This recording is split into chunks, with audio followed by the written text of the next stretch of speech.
The dead don't attend farmers' markets. Solara Blackwood knows this with the same certainty she knows the weight of her wedding band, now hanging on a chain around her neck. The same certainty with which she's explained to her 6-year-old daughter why Daddy can't come to her school plays anymore. Yet there he stands, 30 feet away between the apple vendor and the flower stall, very much alive, examining heirloom tomatoes with the focused intensity she remembers from their Saturday morning rituals. The wicker basket slips from Solara's numb fingers, sending organic peaches rolling across the cobblestones of Pike's Corner Market. The sound seems impossibly loud in her ears, though the crowd continues their cheerful chatter around her, oblivious to the fact that her world has just shattered and reformed in the span of a heartbeat. It's him. Not someone who bears a passing resemblance, not a trick of the autumn light filtering through the maple trees overhead. Kestrel Nightfall, her husband of 8 years, dead for 5, stands there in his familiar dark green jacket, the one with the tiny hole near the left shoulder seam that she'd never managed to convince him to throw away. Her throat constricts as she watches him move, the way he shifts his weight from foot to foot when concentrating, the slight tilt of his head as he listens to the vendor's explanation about growing seasons. These aren't mannerisms someone could imitate, or details her grief-stricken mind could fabricate with such precision. Mom? Her daughter Ember's voice sounds distant, underwater. Are you okay? You look like you've seen a ghost. If only it were that simple. Ghosts, at least, have the decency to be translucent, to announce their supernatural status. This man, this impossible man, looks as solid and real as the day she'd kissed him goodbye for what she thought was the last time. Solara forces her legs to move, leaving the scattered peaches forgotten as she pushes through the crowd. Her heart hammers against her ribs, with each step that brings her closer to the man who should be nothing more than ashes scattered across the Pacific Ocean. 5 years of grief therapy. 5 years of building a new life as a single mother, 5 years of slowly learning to breathe again. All of it crumbles as she approaches. The vendor hands him a paper bag of tomatoes, and Kestrel turns slightly, offering her a profile view that eliminates any remaining doubt. The sharp line of his jaw, the small scar above his left eyebrow from a childhood accident involving his brother's treehouse, every detail exactly as she remembers. Kestrel. His name escapes her lips before she can stop it, barely above a whisper but somehow cutting through the market noise. He doesn't turn, doesn't even pause in counting change from his wallet. It's as if she hasn't spoken at all, as if 5 years of marriage and a lifetime of love between them never existed. She tries again, louder this time. Kestrel Nightfall. This time he does look up, scanning the crowd with mild curiosity before his gaze passes over her completely. No recognition, no shock. No flicker of the love that once burned in those deep brown eyes whenever he looked at her.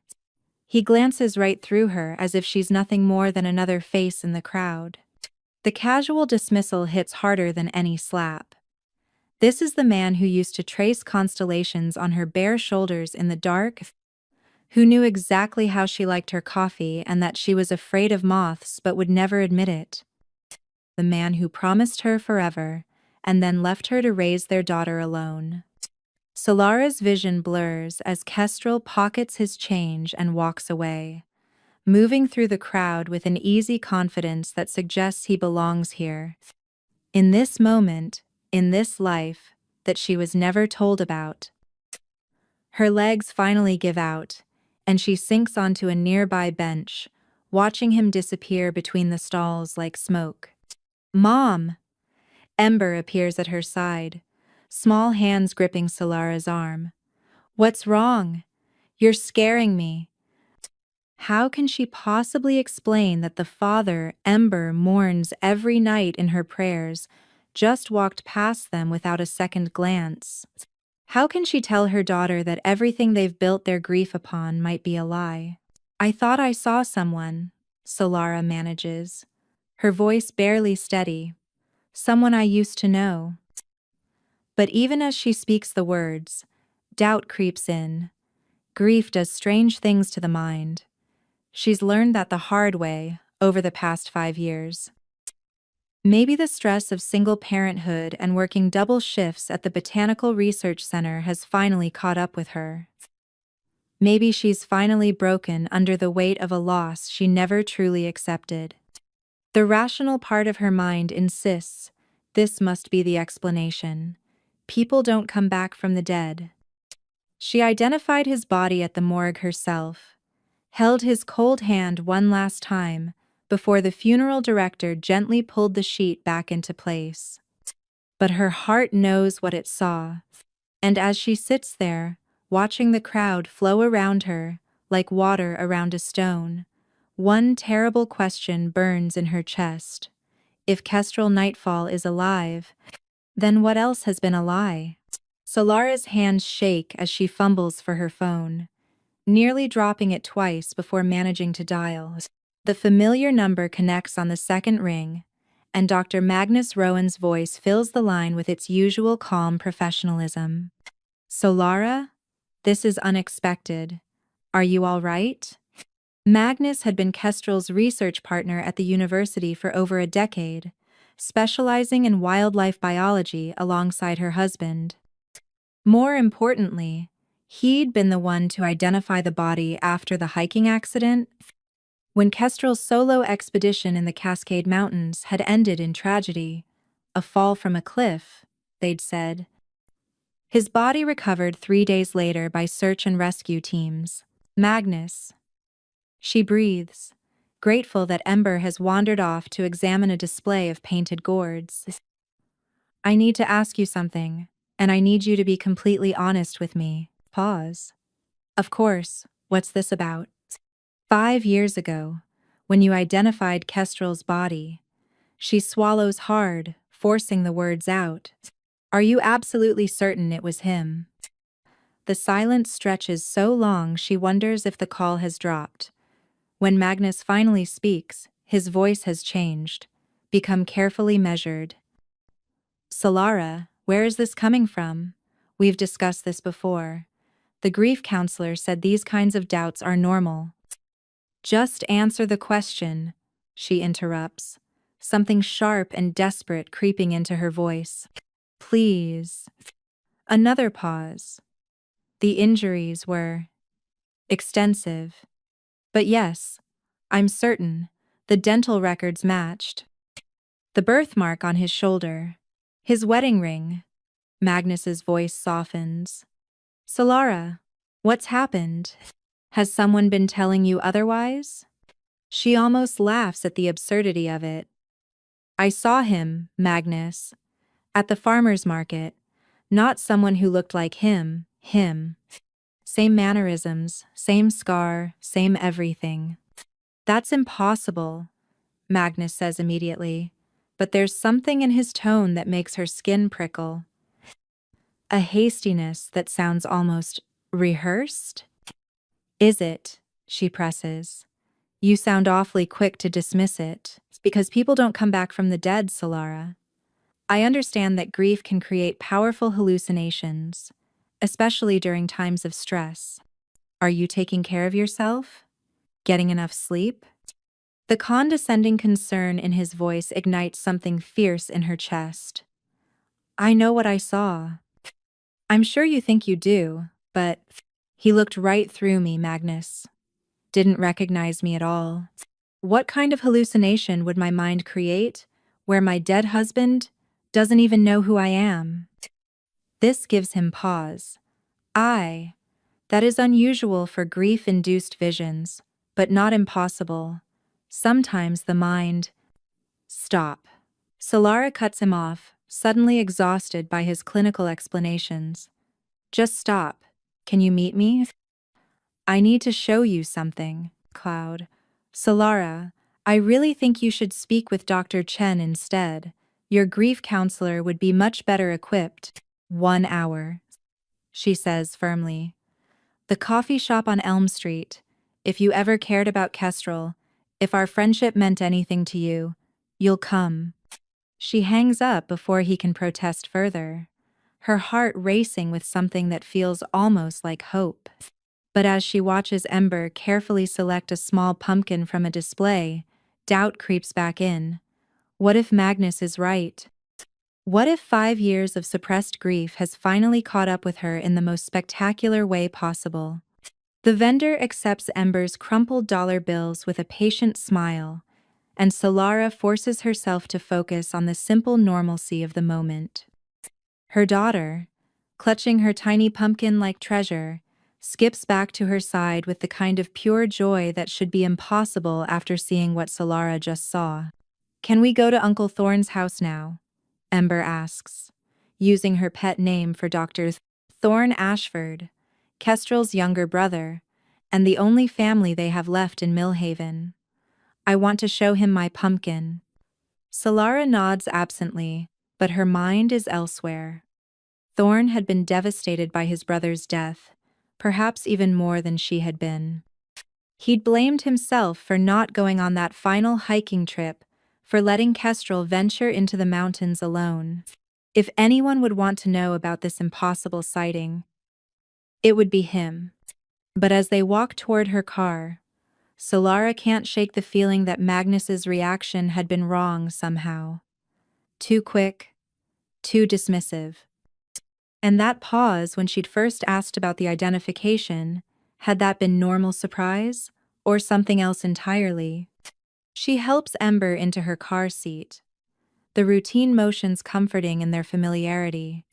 As she slides behind the wheel, her phone buzzes with a text from Magnus. "I'll be there. But Solara, please consider that what you think you saw might not be what actually happened."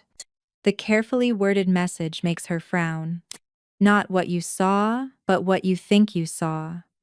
The distinction feels important, though she can't quite put her finger on why. As she drives through the familiar streets of Millhaven, past the houses where she and Kestrel had talked about raising their children, past the park, where they'd had their first date, Solara tries to prepare herself for the possibility that she's losing her mind. But somewhere deep in her chest, beneath the grief and the doubt and the fear, a small voice whispers that she knows what she saw. And if Kestrel Nightfall is somehow alive, then someone has been lying to her for 5 very long years. The question is, who and why? The coffee shop on Elm Street buzzes with its usual afternoon crowd, but Solara barely notices the familiar warmth or the scent of freshly ground beans. She sits in the corner booth, the same one where she and Kestrel used to grade his research papers on Sunday mornings, her hands wrapped around a mug that's gone cold. Magnus arrives exactly on time, his salt and pepper hair slightly disheveled, and his usually immaculate tie askew. The years haven't been kind to him, new lines around his eyes, a stoop to his shoulders that wasn't there before. He slides into the seat across from her with the cautious movements of someone approaching a wounded animal. "You look tired," he says gently. "When's the last time you got a full night's sleep?" "Don't," Solara cuts him off. "Don't psychoanalyze me, or try to explain away what I saw. I need you to look at something." She pulls out her phone, scrolling to the photos she'd taken surreptitiously at the market. They're not perfect shot from a distance, slightly blurry, but they clearly show a man who looks exactly like Kestrel examining produce. Magnus takes the phone, his expression carefully neutral as he studies the images. But Solara catches the way his fingers tighten slightly on the device, the almost imperceptible tightening around his eyes. "This could be anyone," he says finally, but his voice lacks conviction. The angle, the lighting, it's impossible to make a definitive identification from these. "Look at the next one," Solara insists. Magnus swipes to the second photo, this one capturing the man's profile more clearly. The scar above his eyebrow is visible, along with the distinctive way his dark hair falls across his forehead. Magnus goes very still. "That's him," Solara says quietly. "You know it is." Magnus sets the phone down carefully, as if it might explode. Even if this person bears a resemblance to Kestrel. Resemblance? Solara's voice rises, causing several nearby patrons to glance their way. She lowers it to a harsh whisper. "Magnus, I was married to him for 8 years. I know every line of his face, every gesture, every—" "You knew him 5 years ago," Magnus interrupts, his professional mask slipping slightly. "People change. Memory plays tricks. Grief can make us see what we want to see." "Then explain this." Solara pulls a manila folder from her bag, spreading its contents across the table. Birth certificate, marriage license, medical records, all bearing Kestrel's name. "I pulled these from our home files. Look at the birthmark notation on his medical records." Magnus reluctantly examines the documents, his frown deepening. "What am I supposed to be seeing?" "The distinctive crescent-shaped birthmark on his left shoulder blade. You mentioned it when you identified the body. But look at this." She slides another document across a childhood photo of Kestrel at a swimming pool.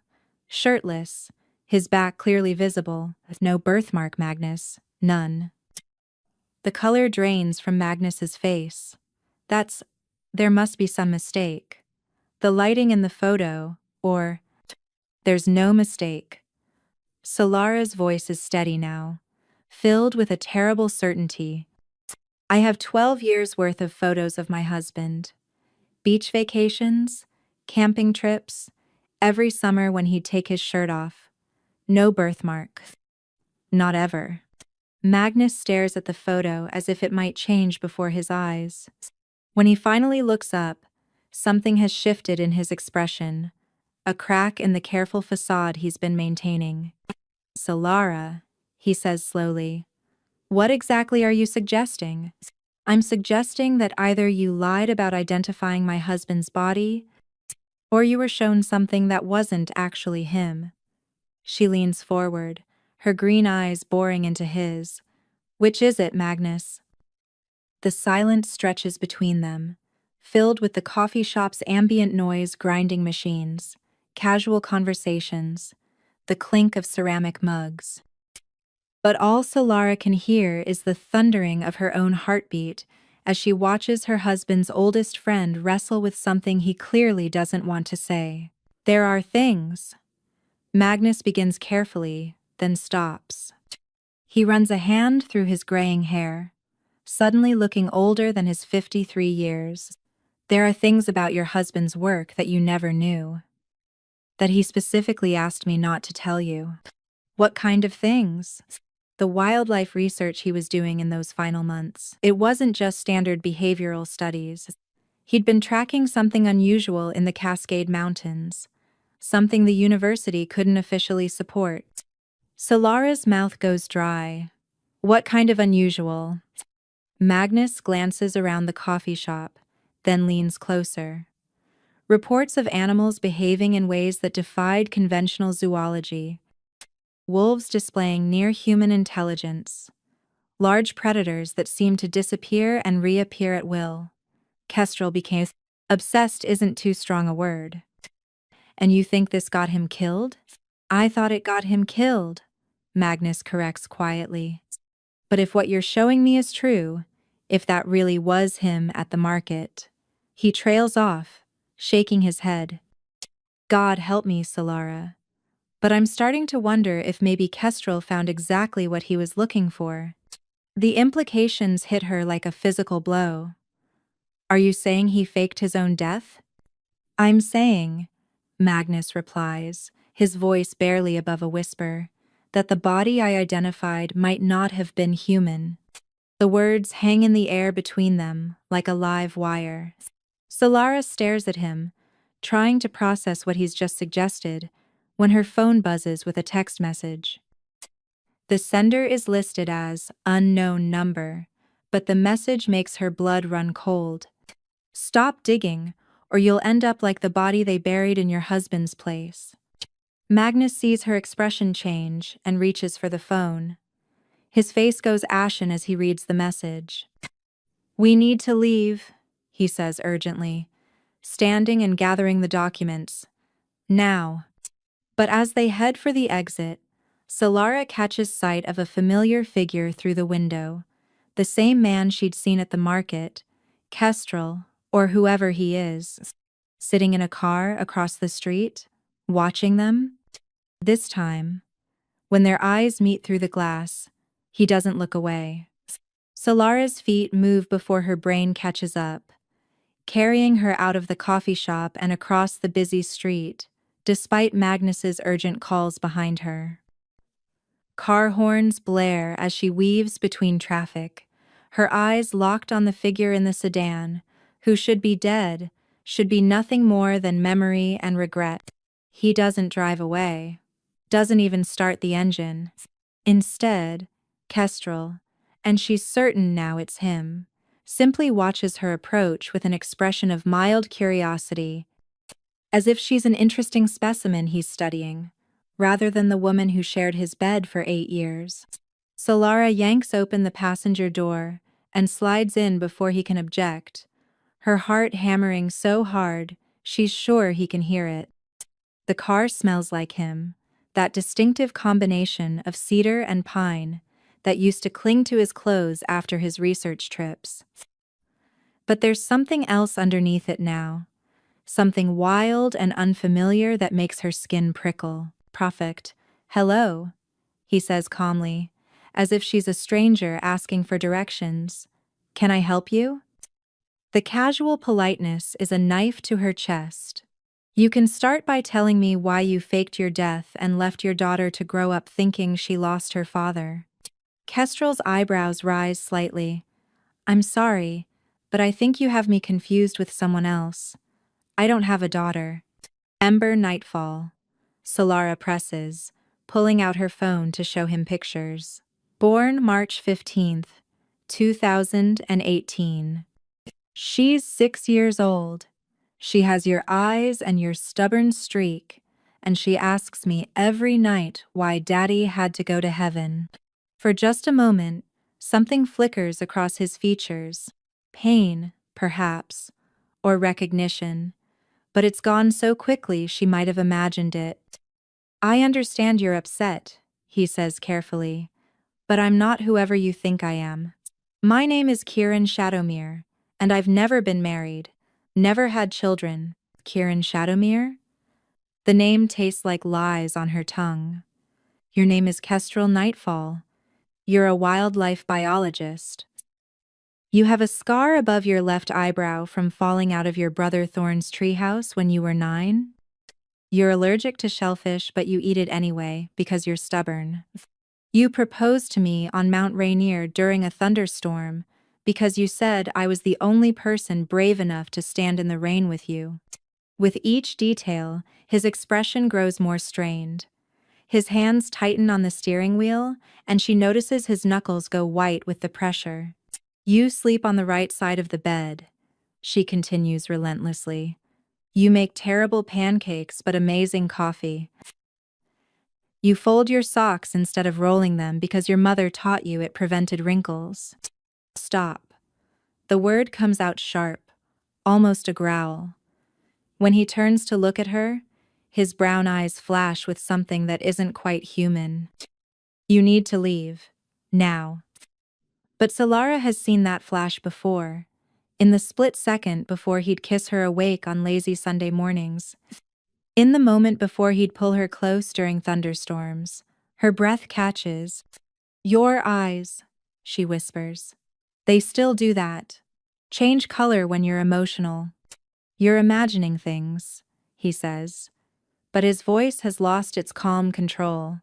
"People's eyes don't change color. Yours do. They always have. You never wanted to talk about it, said it was just a trick of the light, but I knew better." She leans closer, studying his face. "What are you hiding, Kestrel? What were you hiding all those years we were married?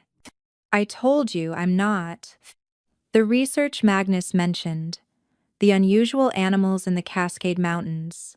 You found something, didn't you? Something that changed everything, Kestrel. Kieran, whatever he's calling himself now, goes very still. What did Magnus tell you? That you were tracking wolves with near-human intelligence. That you became obsessed with something the university couldn't officially support. She watches his face carefully. That maybe you found exactly what you were looking for. For a long moment, they sit in silence. Through the windshield, Solara can see Magnus pacing outside the coffee shop, phone pressed to his ear, probably calling the police or her therapist or both. Let me ask you something, Kestrel says finally, his voice dangerously quiet. If your husband really was dead, if you'd really buried him and scattered his ashes and grieved for 5 years, what would it mean if he suddenly reappeared? What would that say about the life you've built without him? The question hits like a physical blow. It would mean I wasn't crazy. It would mean Ember could have her father back. Would it? His eyes flash again, and this time she's certain the brown shifts to amber. Or would it mean that everything you think you know about the man you married is a lie? Would it mean that the person you loved was never really human to begin with? The words hang in the air like a confession. Solara's mouth goes dry as the implications sink in. What are you? She whispers. Kestrel stares at her for a long moment, something like regret flickering across his features. Then he reaches across her to open the passenger door. The someone you should stay very far away from, he says quietly. For your own safety. And Ember's. The mention of their daughter's name in his voice breaks something inside her. Kestrel, please, partly. But he's already starting the engine, and she has no choice but to get out or risk being dragged. As she stands on the sidewalk, watching the sedan disappear into traffic, one terrible certainty crystallizes in her mind. Her husband isn't dead, Maras, but he isn't human either. And somehow, their daughter's life might depend on her figuring out exactly what he's become. Solara drives home in a daze, her hands trembling on the steering wheel. The suburban streets of Millhaven blur past white picket fences, manicured lawns, the kind of normal life she'd tried so hard to build for Ember after Kestrel's death. Or what she'd thought was his death. The house feels too quiet when she enters, even though she can hear Ember in the living room, chattering to her stuffed animals about the pumpkin they'd bought at the market. The sound of her daughter's voice, so innocent and unaware, makes Solara's chest tighten with protective fury. She finds Ember on the carpet, surrounded by her collection of woodland creature toys, wolves, bears, foxes, arranging them in careful patterns. It's a game she's played since she was 3, creating elaborate stories about animal families who could talk and think like people. Solara had always assumed it was typical childhood imagination. Now, watching her daughter position a small wolf figure at the center of her menagerie, she wonders if Ember knows something she doesn't. Mommy, Ember says without looking up, do you think Daddy ever turned into an animal when he was sad? The question hits Solara like a physical blow. What did you say, sweetheart? Like in my dreams. Ember continues matter-of-factly, moving the wolf closer to a small female figure. Sometimes Daddy has 4 legs and fur. But he's still Daddy, and he's always watching us, making sure we're safe. Solara sinks onto the couch, her legs suddenly unsteady. Ember, honey, what exactly do you see in these dreams? For the first time, Ember looks up, her dark eyes Kestrel's eyes serious beyond her 6 years. The wolf daddy lives in the forest. He wants to come home, but something scary is keeping him away. Bad people who don't want him to remember us. The words chill Solara to the bone. What kind of bad people? The kind that look like people but smell wrong, Ember says, her nose wrinkling. Like the man who comes to check on us sometimes. He smells like lies. Solara's breath catches. What man, Ember? What man comes to check on us? But before Ember can answer, the doorbell rings. Through the front window, Solara can see a familiar figure on her porch. Dr. Thorne Ashford, Kestrel's younger brother, holding a bouquet of grocery store flowers and wearing his usual awkward smile. Thorne has been a constant presence in their lives since Kestrel's death, stepping into the role of honorary uncle and surrogate father figure. He takes Ember to school when Solara has early shifts, attends her dance recitals, remembers her birthday with thoughtful gifts. She'd always been grateful for his devotion to his brother's family. Now, as she watches him through the glass, Ember's words echo in her mind. He smells like lies. Uncle Thorne! Ember jumps up and runs to the door, her earlier seriousness forgotten in childish excitement. I got a pumpkin today! Thorne scoops her up in a hug, spinning her around as she giggles. Did you now? Well, that's the most important pumpkin I've ever seen. He's always been good with Ember, patient and kind in a way that reminds Solara painfully of Kestrel, Pryatin. The resemblance between the brothers is strong, the same dark hair, the same tall frame, though Thorne's eyes are blue where Kestrel's were brown. Solara, Thorne says, setting Ember down and approaching with concern etched across his features. Magnus called me. He said you had some kind of episode at the coffee shop. Episode, Solara repeats flatly. Is that what he called it? He's worried about you. Said you've been seeing things, making accusations about Kestrel's death. Thorne's voice is gentle, the same tone he uses when Ember has a nightmare. I think maybe you should talk to someone, Power, the grief counselor, or I saw him, Thorne. The words come out sharp, cutting through his careful sympathy. I saw your brother, alive. Thorne goes very still. For just a moment, something flickers across his expression, fear, perhaps, or recognition. But it's gone so quickly she might have imagined it. That's impossible, he says carefully. You know that. I was there when they brought his body down from the mountain. I was there when we buried him. Were you? Solara studies his face, looking for tells she'd never noticed before. Or did you bury something else? The question hangs in the air between them. Ember, oblivious to the tension, has returned to her toys, but Solara notices she's moved the wolf figure away from the other animals, isolated it in a corner of her play area. Solara, Thorne says slowly, what exactly are you suggesting?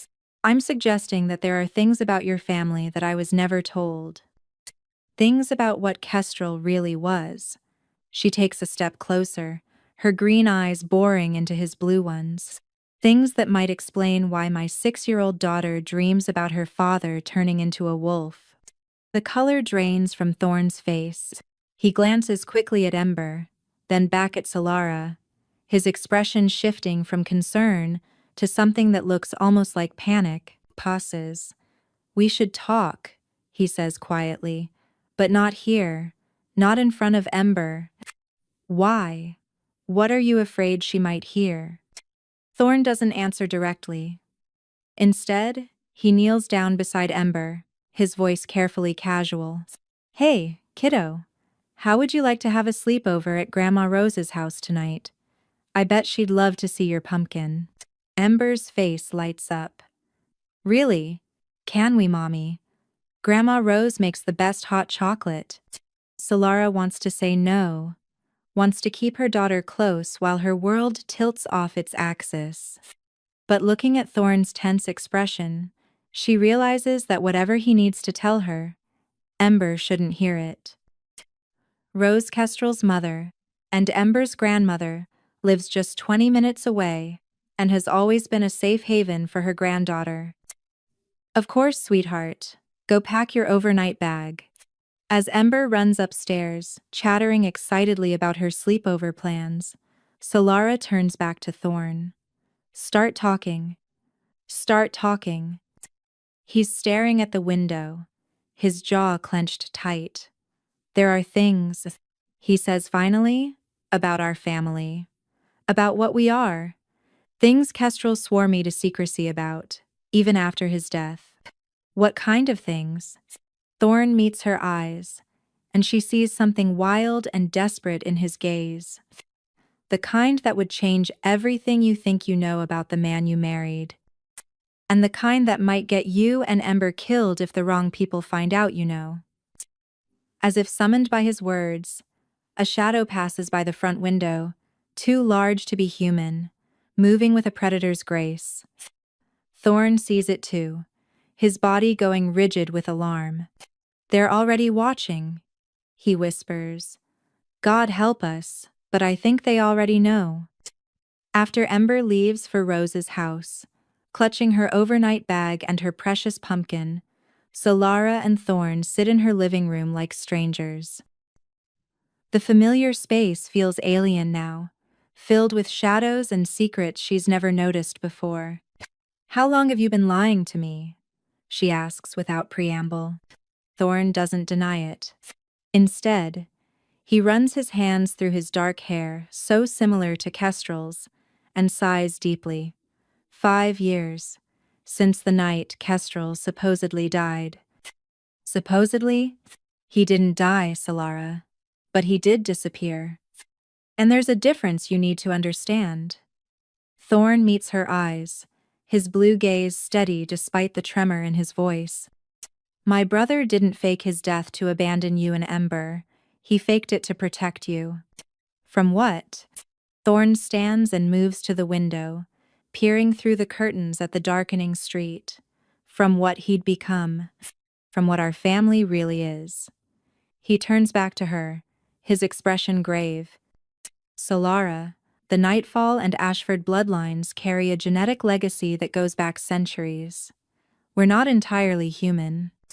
The words should sound insane. Should make her question Thorn's sanity the way Magnus had questioned hers. Instead, they resonate with a truth she's always sensed but never acknowledged. Shifters, she says quietly. Thorn's eyebrows rise in surprise. You know, I'm starting to piece it together. The research Kestrel was doing, the unusual animal behavior he was tracking, he wasn't studying shifters, was he? He was looking for others like himself. Like himself, yes, but also like Ember. The words hit her like a physical blow. What do you mean like Ember? The genetic trait is dominant, Solara. When one parent is a shifter and the other is human, the children almost always inherit the ability. Kestrel knew this when he married you. He knew that any children you had together would be... Stop. Solara stands abruptly, pacing to the fireplace where family photos line the mantel, pictures of Ember at various ages, her dark hair and serious eyes so like her father's. Are you telling me my daughter is a shapeshifter? I'm telling you she will be. The change typically manifests around puberty, sometimes earlier, if the child is under extreme stress or trauma. Thorn's voice is gentle but relentless. Kestrel was terrified of what would happen when Ember's abilities emerged, terrified of the danger it would put both of you in. What kind of danger? Before Thorn can answer, a sharp knock echoes through the house. They freeze, looking at each other across the living room. Are you expecting anyone? Thorn whispers. Solara shakes her head, moving cautiously toward the front door. Through the peephole, she sees a figure in a dark coat, face obscured by shadow. Dr. Blackwood. A man's voice calls through the door. My name is Dr. Cassius Ravencroft. I'm with the Federal Wildlife Protection Agency. I need to speak with you about your husband's research. Solara's blood runs cold. There is no federal wildlife protection agency she'd know, given her work at the Botanical Research Center. She looks back at Thorn, who has gone pale. "Don't open it," he mouths silently. "Dr. Blackwood." The voice continues. "We know you've been asking questions about unusual animal behavior in the Cascade Mountains. We're here to help." The lie is smooth, practiced. How many other families has this man visited with his false credentials and helpful demeanor? "I think you have the wrong house." Solara calls through the door. "I don't know anything about animal research." "Please, Dr. Blackwood. We know about your encounter with Kieran Shadowmere today. We know he spoke to you about your husband's true nature. We're here to protect you and your daughter from the same fate that befell Kestrel Nightfall." The use of both names, the false identity Kestrel had given her, and his real name sends ice through her veins. These people, whoever they are, have been watching her much longer than she'd realized. Thorn appears beside her, his face grim. "Back door," he whispers. "Now." They move through the house quietly, but as they reach the kitchen, Solara sees another figure through the window, a woman in similar dark clothing, positioned to watch the rear exit. "We're surrounded," Thorn breathes. "Dr. Blackwood." The voice from the front door calls again, more insistent now. "Your cooperation would be appreciated, but it's not strictly necessary. We have ways of making people talk." The threat is barely veiled. Solara thinks of Ember at Rose's house, safe for now, but for how long? If these people know about her encounter with Kestrel, what else do they know? "Who are they?" she whispers to Thorn. "Government agency. They've been hunting our kind for decades, trying to weaponize shifter abilities for military purposes. They take the children young, before the change manifests, and use them in experimental programs." His voice is barely audible. "That's why Kestrel disappeared. They'd discovered his true nature, and they were coming for Ember." The pieces click into place with horrible clarity. He faked his death to draw them away from us. And it worked, for 5 years. Power. But if they're here now... Thorn trails off, the implication hanging heavy between them. Quote, "They know about Ember," Solara finishes. A crash echoes through the house as something heavy impacts the front door. They're out of time. Thorn grabs her arm. "Is there another way out? Basement window? Anything?" Power. Solara's mind races. The cellar door. It opens into the backyard, but it'll have to do. Thorn is already moving toward the basement stairs. These people, Solara, they're not going to stop. Once they know what Ember is, they'll never stop hunting her. As they descend into the darkness, the sound of splintering wood echoes from above. The front door has given way. "Dr. Blackwood." The man's voice calls, closer now. "There's no need to make this difficult. We simply want to discuss your daughter's future educational opportunities." The euphemism makes Solara sick. As they fumble through the cluttered basement toward the exterior door, she whispers urgently to Thorn, "Where is Kestrel? If these people are after Ember, why isn't he here protecting her?" Thorn's silence stretches too long. When he finally answers, his voice is heavy with guilt. "Because he doesn't remember her, Solara? He doesn't remember you? Something happened to him during those 5 years? Something that stripped away his human memories and left only the wolf." Thorn reaches the cellar door, testing the handle. "I've been watching over you both because my brother can't, because the man you married is gone, and all that's left is the predator." The cellar door opens with a rusty squeal, revealing the dark backyard beyond. But as they step outside, Solara sees shadowy figures moving between the trees at the property line. They're not just surrounded, they're trapped. The forest behind Solara's house erupts into chaos. Dark shapes move between the trees with inhuman speed and coordination, closing off every escape route. The sound of breaking glass comes from inside the house as windows are smashed systematically. "This way," Thorn whispers, pulling Solara toward the old storm drain that runs beneath the property line. It's a relic from the neighborhood's original construction, forgotten by most residents but still functional. As they crawl through the narrow concrete tunnel, Solara's mind reels with everything Thorn has revealed. Her daughter, a potential shapeshifter. Government agents hunting children like predators. And Kestrel, alive but stripped of his humanity, reduced to pure wolf instinct. They emerge 3 blocks away, in the maintenance area behind the local elementary school. Thorn immediately pulls out his phone, dialing with shaking fingers.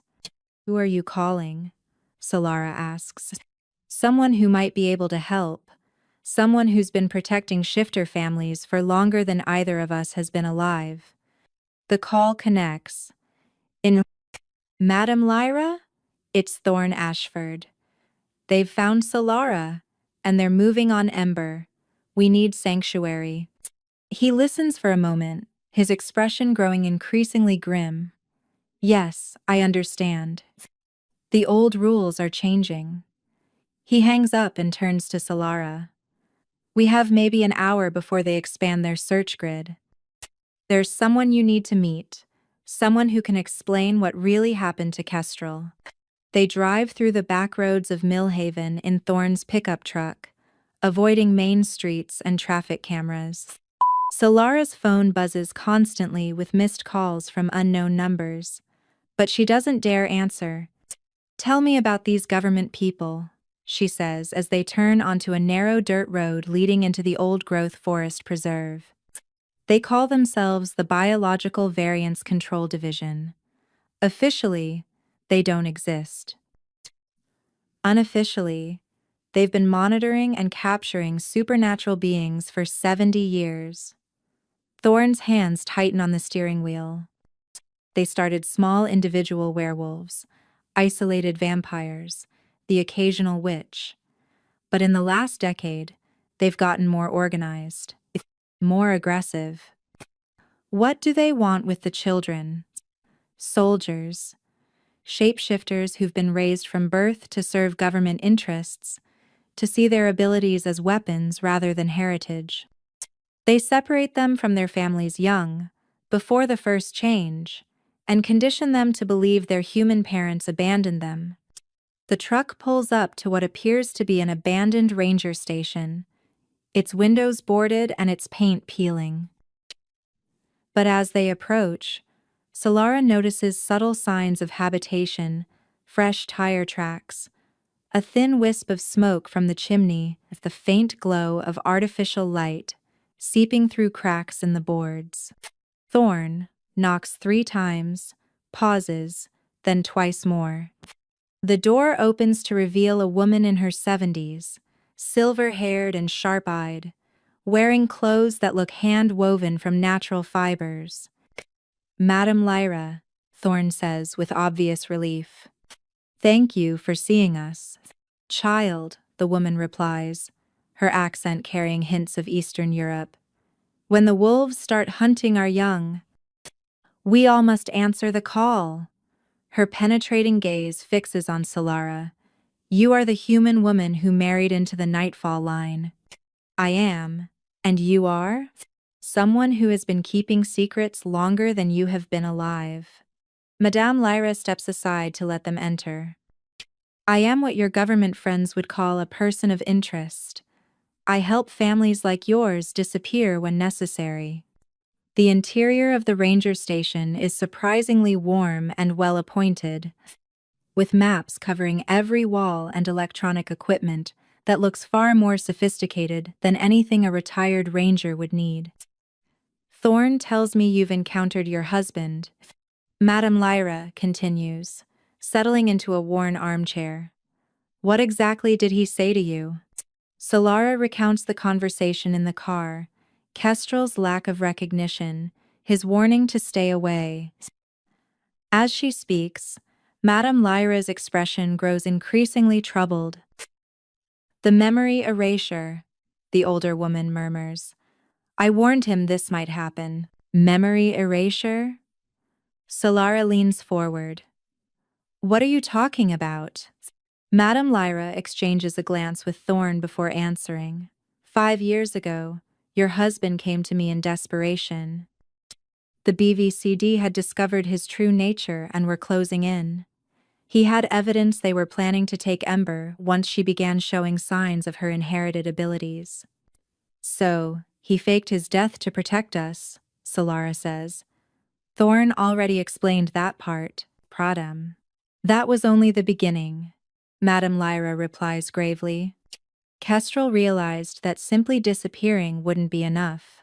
As long as he existed, as long as he remembered you and Ember, he would be a weakness they could exploit.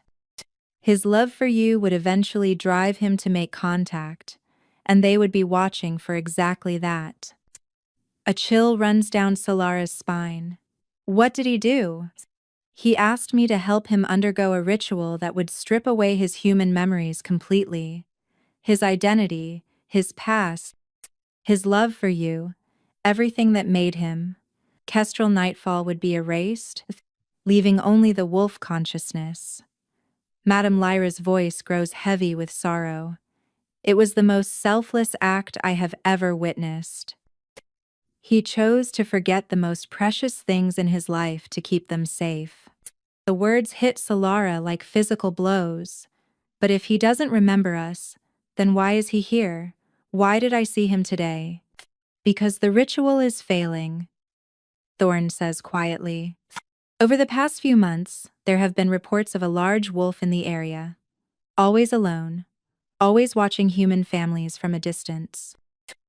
I think some part of him is fighting to remember, even though the conscious mind has no idea what it's fighting for. And now the BVCD has noticed the anomaly, Madame Lyra adds. A wolf displaying behaviors that suggest retained human intelligence. They're using him as bait, hoping he'll lead them to other shifter families. To you. Solara stares at the maps on the walls, many marked with red pins that she now realizes probably represent shifter families in hiding. How many others are there? More than you might think, fewer than we need. Madame Lyra stands and moves to a particular map, pointing to a cluster of pins around Millhaven. The Nightfall and Ashford bloodlines are among the oldest and strongest in North America. Ember's potential abilities would be extraordinary, which makes her an extremely high-value target. We have to get her, Solara says, standing abruptly. If they know about her, pretty power.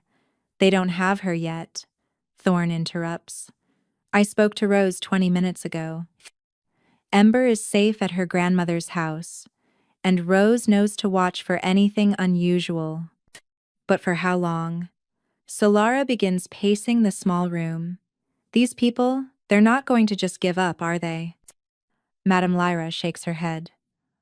I'm afraid not. Once the BVCD marks a target, they are relentless. Your only options are to run, leave everything behind, and disappear into the underground network or fight. What would fighting entail? Finding a way to restore Kestrel's memories, Thorn says. If we could bring him back, fully back, he would be powerful enough to protect you and Ember from the BVCD. Powers, but the ritual that stole his memories. He looks helplessly at Madame Lyra. May be irreversible. The older woman finishes. I have never attempted to undo what we did to him. The human mind wasn't meant to be torn apart and rebuilt. Outside, the sound of vehicles on gravel reaches their ears. Madame Lyra moves quickly to the boarded windows, peering through a gap. They've found us, she says grimly. Black SUVs, military plates. You have minutes before they surround the building. But as the vehicles draw closer, a new sound joins them, the howl of a wolf, long and mournful, echoing through the forest with an intensity that makes the windows rattle. That's him, Thorn breathes. Kestrel's coming. And Solara realizes that whatever happens next, her family is about to be reunited in the most dangerous possible circumstances. The wolf's howl cuts through the night like a blade, and suddenly, the forest erupts with an answering chorus not from one animal, but from many. Madame Lyra's eyes widen with recognition. He's not alone, she breathes. He's brought the pack. Through the gap in the boarded windows, Solara sees shadows moving between the trees with predatory grace. The black SUVs have stopped their advance, their occupants clearly reassessing the situation as howls echo from all directions. Pack? Solara looks between Thorn and Madame Lyra. What pack? You said Kestrel was alone. He was, Thorn replies, his voice filled with wonder. For 5 years he's been a lone wolf, exactly as the ritual intended. But somehow, he trails off, staring into the darkness. Somehow he's remembered the most primal instinct of all. Madame Lyra finishes. Protection of family. Even without his human memories, some part of him recognizes that his mate and child are in danger. The sound of shouting comes from outside, as the government agents take defensive positions around their vehicles. Solara hears tactical radio chatter, the clicking of weapons being readied. We need to get out of here, she says urgently. This is going to turn into a war zone. But Madame Lyra shakes her head. Look closer, child. This isn't an attack, it's a negotiation. Solara peers through the window gap and realizes the older woman is right. The wolves have positioned themselves in a wide circle around the clearing, visible enough to make their presence known but not advancing. It's a display of strength, not aggression. A new voice cuts through the night air, amplified by a megaphone. Dr. Kieran Shadowmere, we know you can understand us. We're not here to harm you or your pack. We simply want to discuss a mutually beneficial arrangement. Mutually beneficial, Thorn scoffs. They want to turn him into a weapon. One of the shadows detaches itself from the tree line and moves into the clearing. Even at a distance, Solara recognizes the fluid gait, the way he holds his head. Kestrel, still in human form, but moving with inhuman grace. That's far enough. The voice with the megaphone continues. Dr. Shadowmere, we represent the Biological Variance Control Division. We've been monitoring your activities for some time. Kestrel stops perhaps 30 feet from the nearest SUV. When he speaks, his voice carries clearly in the still night air. What do you want? What do you want? Siomaras. Your cooperation. In exchange for the safety of the woman and child you've been observing. The agent's words are carefully chosen. Clinical. We know about Solara Blackwood and her daughter. We know about their connection to your previous identity. Solara's breath catches. They're using her and Ember as leverage, even though Kestrel supposedly doesn't remember them. I don't know what you're talking about, Kestrel replies. But there's something different in his voice now. Less of the casual politeness he'd shown her at the farmer's market. More of the intensity she remembers from their marriage. Of course you do. You've been watching them for weeks. Following the child to school. Observing the mother at her workplace. Your wolf knows what your human mind has forgotten. The words hit Solara like a physical blow. He's been watching them. For weeks, maybe months, Kestrel has been close enough to see them, to protect them, and she never knew. You feel it, don't you? The agent continues, his voice taking on an almost hypnotic cadence. The pull toward them, the need to protect. That's because they're yours, Dr. Shadowmere. Your mate and your offspring. The memories may be gone, but the bond remains. In the clearing, Kestrel goes very still. Solara can see the tension in his posture, the way his hands clench into fists. "We can help you remember," the agent says. "We have methods, technologies that can restore what was taken from you. Imagine it remembering your wife's laugh, your daughter's first words. All we ask in return is your service. Your abilities used to protect national interests." "Don't listen to them," Thorn whispers urgently, though Kestrel couldn't possibly hear him. "It's a trap. They can't restore memories that were ritually destroyed." K. But Solara sees the way Kestrel's posture changes, the way he takes a half step toward the vehicles. The possibility of remembering, even if it's a lie, is too tempting to resist. That's when she makes a decision that will change everything. Prius. Before Thorn or Madame Lyra can stop her, Solara is out the door and running toward the clearing. She hears them calling her name, hears the agents shouting warnings, but she doesn't stop until she's standing between Kestrel and the government vehicles. "He's lying," she calls out, her voice carrying across the clearing. "They can't restore your memories, Kestrel. I know because I know who you really are." Kestrel spins toward her, his brown eyes wide with shock. This close, she can see the gold flecks she remembers, the ones that seem to glow in the moonlight. "You said your name was Kieran Shadowmere," she continues, her voice steady despite her racing heart. "But your real name is Kestrel Nightfall. You're a wildlife biologist who specialized in predator behavior. You married me 8 years ago during a thunderstorm on Mount Rainier because you said you'd never met anyone brave enough to stand in the rain with you. Micromatter, see? Thank you for watching."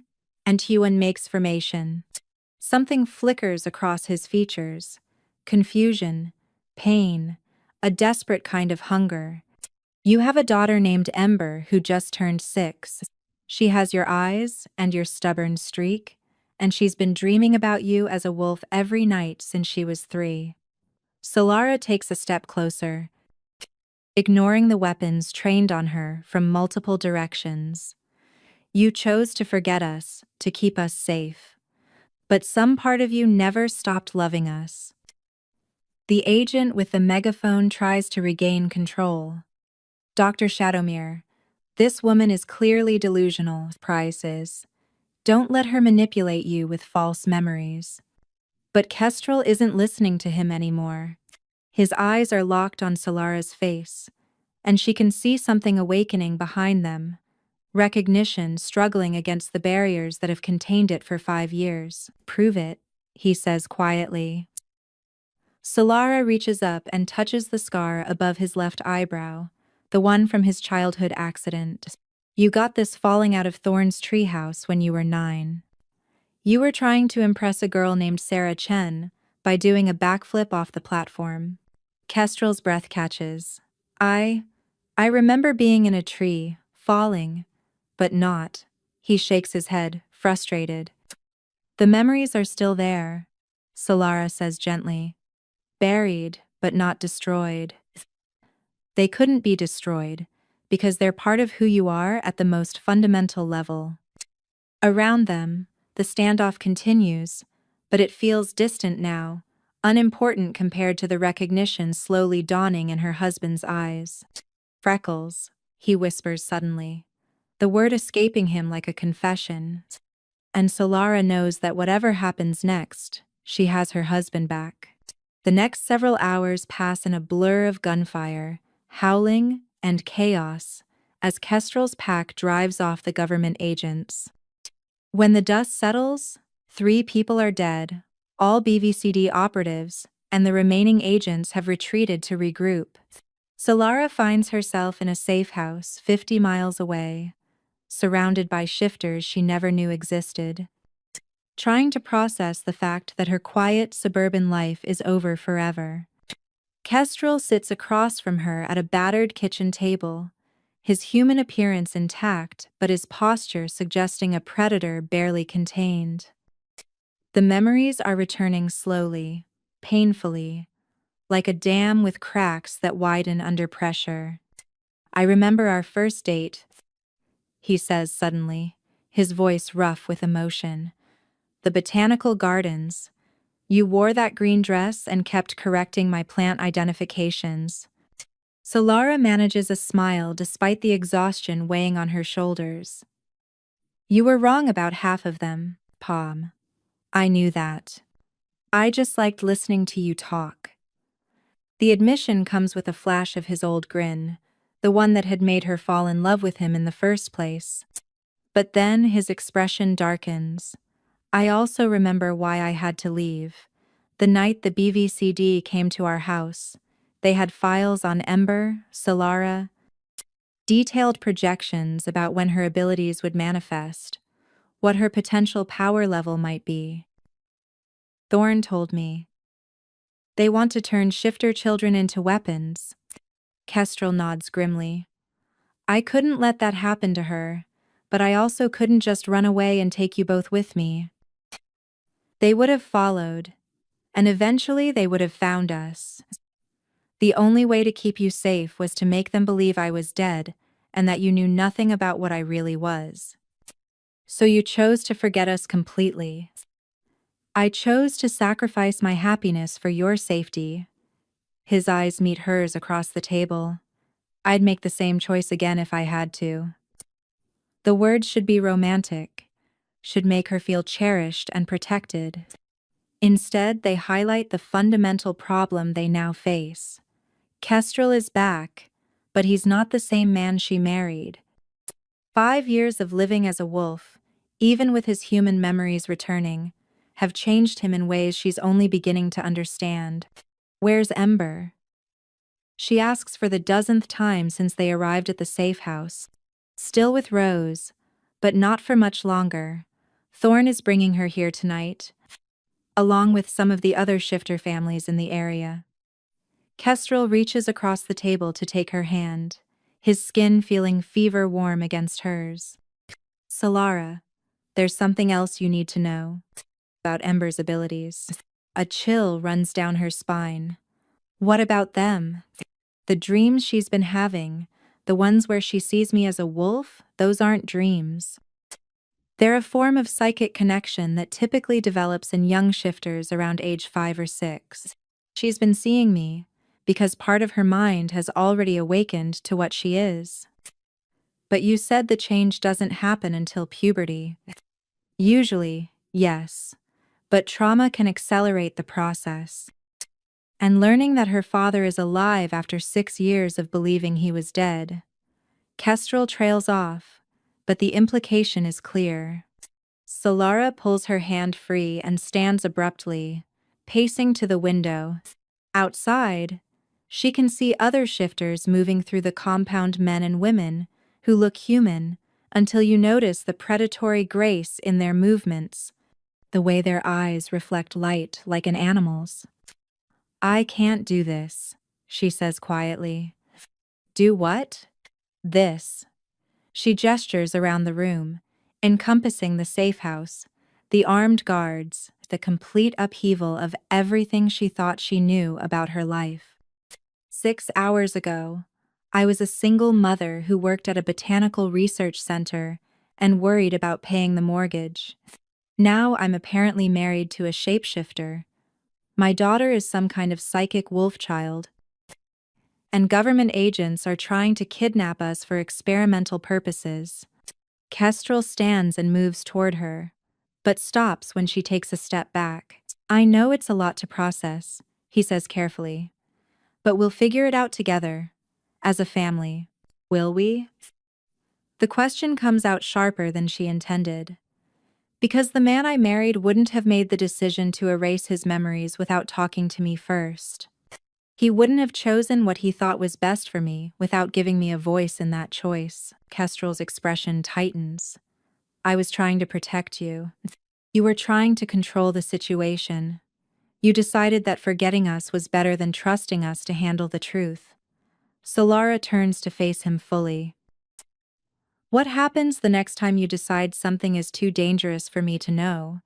What happens when you decide that Ember's safety requires another impossible sacrifice? The question hangs in the air between them. Outside, car doors slam as Thorn arrives with Ember and the other families. In a few minutes, Solara will have to explain to her 6-year-old daughter that her father is alive, that everything they've built their grief upon was a lie, and that their old life is over forever. I don't know, Kestrel admits finally. I don't know who I am anymore, Solara.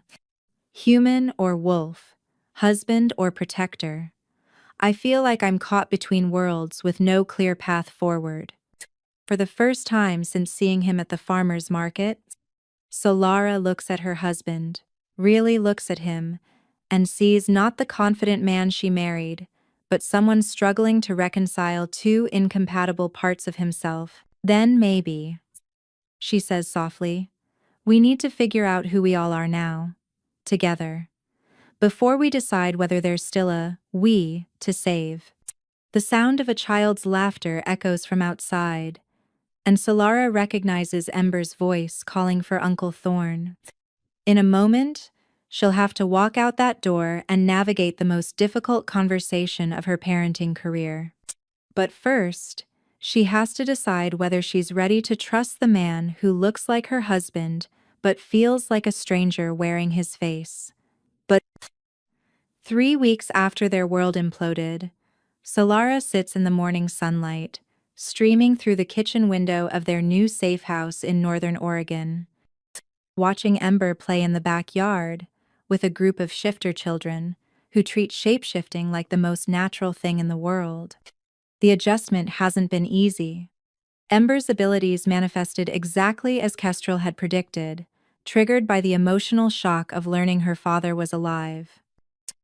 Her first partial shift had been terrifying, her small hands sprouting claws, and her eyes flashing gold as she struggled to understand what was happening to her body. But watching her now, laughing as she chases a boy who's shifted into a fox kit, Solara realizes her daughter is thriving in ways she never had in their old life. The dreams that had once seemed like signs of trauma are now understood as evidence of Ember's natural psychic abilities. Awakening, she's strong, Kestrel says, settling beside Solara at the kitchen table with 2 cups of coffee. His movements are more fluid now, less caught between human and wolf consciousness.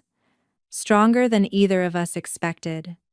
Solara accepts the coffee gratefully, noting that he's remembered exactly how she likes it: cream, no sugar. Some things, it seems, transcend even magical memory erasure. Dr. Chen says her psychic connections are remarkably developed for her age. She replies, watching Ember demonstrate some kind of telepathic game with the other children. Apparently, she's been unconsciously reaching out to other young shifters in the area for months. That explains why she never seemed as isolated as I worried she would be. Kestrel follows her gaze to their daughter. She was building her own support network before she even understood what she needed it for. It's been 3 weeks of revelations like this, discovering that many of Ember's childhood quirks and behaviors were actually early manifestations of her shifter heritage. The imaginary friends who turned out to be psychic contacts with other young shifters. The uncanny ability to predict weather changes. The way animals always seem drawn to her at the zoo. Madame Lyra left something for you, Kestrel says, sliding an aged envelope across the table. She said it was time you understood the full scope of what I sacrificed 5 years ago. Solara's hands tremble as she opens the envelope. Inside is a single sheet of paper covered in Kestrel's familiar handwriting, but the words are addressed to her, Quastar. My beloved Solara, if you're reading this, then the ritual has worked and I have forgotten you completely. I cannot imagine the pain this has caused you, but I need you to understand why I made this choice. The BVCD agents showed me photographs of training facilities where they keep shifter children. Windowless rooms, surgical equipment, children who look dead behind the eyes. They told me they already had a file on Ember, that they would take her the moment her abilities manifested. I cannot let that happen. I cannot let them turn our beautiful laughing daughter into a weapon. By the time you read this, I will be gone in every way that matters. I will not remember your face, your voice, the way you sing off-key in the shower, or how you cry at sad commercials but deny it afterward. I will not remember holding Ember for the first time, or the way she laughs when I make funny faces. But I am choosing to forget these precious things, because keeping them would mean losing them anyway to government labs and experimental programs, and a future where love becomes manipulation. I am trusting Thorn to watch over you both, though he will not know the complete truth. I am trusting that someday, if it becomes safe, the memories might return, and I am trusting that if they do, you will understand why I made this choice. Love is not always about staying. Sometimes it's about knowing when to let go. Forever yours? Even when I don't know it, Kestrel? Tears blur Solara's vision as she finishes reading. Beside her, Kestrel sits quietly, his own eyes bright with emotion. Do you remember writing it? She asks. Pieces. Like looking at a photograph through frosted glass, I can make out shapes, but not details. He reaches across to brush a tear from her cheek. But I remember the feeling behind it, the certainty that losing myself was a small price to pay for your safety. And now? Do you still feel that way? Kestrel is quiet for a long moment, watching their daughter attempt to teach a young hawk shifter how to play hopscotch. Now, I think maybe there was a third option. I was too frightened to consider, which was fighting. Not running, not hiding, not sacrificing, fighting together. He turns to meet her eyes. I was so focused on protecting you that I forgot you might want to protect yourself. And me. And Ember. It's the closest he's come to acknowledging what she'd told him that first night at the safe house, that his choice to forget them had been as much about control as protection. The BVCD isn't going to give up, she says. Madame Lyra's intelligence network says they're regrouping, bringing in more resources. I know, but this time, we face them as a family, all of us, with all our abilities intact. Kestrel's hand finds hers across the table. No more secrets, no more decisions made in isolation. Whatever comes next, we decide together. Through the window, Ember's laughter rings out as she successfully completes her first full shift from human child to wolf pup and back again. The other children cheer, and Solara realizes her daughter has found her pack in the truest sense. Together, she agrees, squeezing Kestrel's hand. But if you ever try to nobly sacrifice yourself for my own good again, I will track you down and drag you back myself. Kestrel's laugh is rich and warm, exactly as she remembers from their Sunday mornings years ago. I love you too, Freckles. And for the first time since seeing him at the farmer's market, Solara believes that maybe, despite everything they've lost and everything that's changed, they might actually make it through this stronger than before. 6 months later, Solara stands in the training yard of the Pacific Northwest Shifter Sanctuary, watching Ember spar with a teenage bear shifter who's teaching her defensive techniques. Her daughter moves with confidence now, her partial shifts controlled and purposeful. The sanctuary is hidden deep in the Olympic National Forest, protected by both magical wards and mundane camouflage that makes it appear to satellite surveillance as nothing more than old-growth wilderness. 200 shifter families call it home now, refugees from BVCD raids across the country, percent. She's remarkable, says Dr. Helena Moonwhisper, the sanctuary's resident child psychologist, and one of the few people who specializes in young shifter development. Her psychic range is extraordinary. She can maintain telepathic contact with shifters up to 50 miles away. Solara nods, though she still struggles sometimes with the casual way people here discuss abilities that would have seemed like fantasy 6 months ago. Kestrel says it runs in his family line. Apparently, his great-grandmother was known for her far sight. The bloodline gifts often skip generations. Dr. Moonwhisper agrees. Ember may be more powerful than either of her parents. It's both a source of pride and terror for Solara. Power, in their world, makes you a target. "Mom!" Ember calls from across the yard, waving excitedly. "Watch this!" Before Solara can object, her daughter shifts completely into wolf form and leaps nearly 8 feet to snatch a frisbee from the air. The transformation is so smooth, so natural, that the other children barely glance up from their own activities. "Still hard to believe sometimes," says a familiar voice behind her. Solara turns to find Kestrel approaching, his hair damp from the shower after his own training session.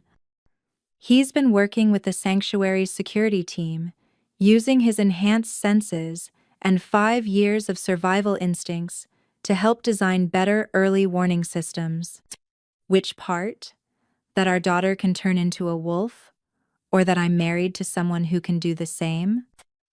"That we made it through," he says simply, slipping his arms around her waist. "6 months ago, I wasn't sure we would. The integration hasn't been seamless." Kestrel still has moments where the wolf consciousness dominates, where he becomes distant and predatory in ways that remind Solara he's not entirely human. And she still sometimes looks at him and sees a stranger wearing her husband's face. Sees someone who made choices that excluded her from the most important decision of their marriage. But they're working through it. Couples therapy with Dr. Moonwhisper. Family sessions that include Ember, and honest conversations about what they each need from this new version of their relationship. "Any word from Thorn?" she asks. Kestrel's expression darkens slightly. He's still undercover with the BVCD, feeding them false information about sanctuary locations. But it's getting more dangerous. They're starting to suspect they have leaks in their organization. Thorn had volunteered for the most dangerous job of all, remaining in the outside world, maintaining his human identity, and working to sabotage BVCD operations from within. It was his way of atoning for years of helping to maintain the lie about Kestrel's death. And Magnus? Safe house in Canada. Madame Lyra's people are helping him establish a new identity. Kestrel's arm tightens around her. "I know you miss them." She does. Along with everything else, they've lost her job, their house, the illusion of safety that comes with an ordinary life. Some days, the grief for their old existence feels as sharp as her grief for Kestrel's supposed death had been. But then Ember laughs as she successfully pins her sparring partner. And Solara remembers that their daughter is thriving here in ways she never could have in the human world. Here, she doesn't have to hide what she is, or pretend her dreams are just imagination. The council meeting starts in an hour, Kestrel says. They want to discuss expanding the sanctuary's capacity. Solara nods. More families arrive every week, driven from their homes by BVCD raids or simply by the increasing difficulty of hiding their true nature in a world with ever more sophisticated surveillance technology. And after that, we have family movie night. Ember picked something called The Princess Bride. Apparently, Uncle Thorn told her it's about true love and adventure. The casual domestic normalcy of the statement makes Solara smile. Despite everything the government agencies hunting them, the complete upheaval of their lives, the ongoing challenge of rebuilding their marriage, they're still a family. Different than before, more complicated, but still fundamentally them. Sounds perfect, she says, and means it. As they walk toward the main lodge together, Ember running ahead to describe her training victory in enthusiastic detail. Solara realizes that she's stopped looking over her shoulder for the life they left behind. This is their life now, dangerous, uncertain, but honest in ways their old existence never was. And for the first time since that day at the farmer's market, she's ready to embrace it completely. 1 year after Solara first saw her dead husband buying tomatoes, she stands in the same meadow where the sanctuary was established. But everything has changed. What was once a hidden refuge for 200 families has grown into a small city of nearly 1,000 residents, complete with schools, workshops, and the beginning of a democratic government structure. The BVCD still exists, still hunts them, but public awareness of their activities has begun to shift the political landscape. Thorne's intelligence gathering led to a massive data leak that exposed the agency's human rights violations, and several congressional representatives have begun calling for investigations. It's a fragile peace, but it's progress. The Portland PAC officially requested sanctuary today. Kestrel reports as he joins Solara on the hillside overlooking their growing community. That makes 15 new families this month. And housing? We'll manage. Power. The construction crews finished the new residential area last week. He settles beside her on the blanket. She's spread beneath an ancient Douglas fir. Ember's excited. Apparently there are 3 other children her age in the Portland group. Their daughter has become something of a celebrity among the younger residents, her psychic abilities making her a natural liaison between the various family groups. She spends her days in classes with other shifter children, and her evenings helping newer arrivals adjust to sanctuary life. At 7 now, she carries herself with a confidence that would have been impossible in their old life. She asked me something today, Solara says, leaning against Kestrel's shoulder, about whether we're going to have more children. Kestrel goes still. What did you tell her? That it's something we're still discussing. Solara turns to study his profile. We are still discussing it, aren't we? The question has been hanging between them for months. In their old life, they'd talked about giving Ember a sibling, but the pregnancy risks for human women carrying shifter children had made it impossible. Now, with the sanctuary's medical facilities and Dr. Moonwhisper's expertise in shifter genetics, it might actually be safe, Kestrel admits. But I also remember how terrified I was when you were pregnant with Ember. The constant fear that something would go wrong, that I might lose you both. And now? Now I know that fear is part of loving someone. You can't eliminate the risk. You can only decide whether the joy is worth it. He turns to face her fully. Is it? Worth it, I mean. Solara thinks about Ember's laughter echoing across the meadow, about the way their daughter has bloomed in this place, where she can be her complete self. She thinks about the family they've built from the ashes of their old life, stronger and more honest than what came before. Ask me again in a year, she says finally. When we see how the sanctuary develops, how stable our situation becomes. It's not a no, but it's not a yes either. It's the kind of careful, considered response she's learned to give to questions about the future in a world where everything can change overnight. They sit in comfortable silence, watching the lights come on in the buildings below as evening settles over the sanctuary.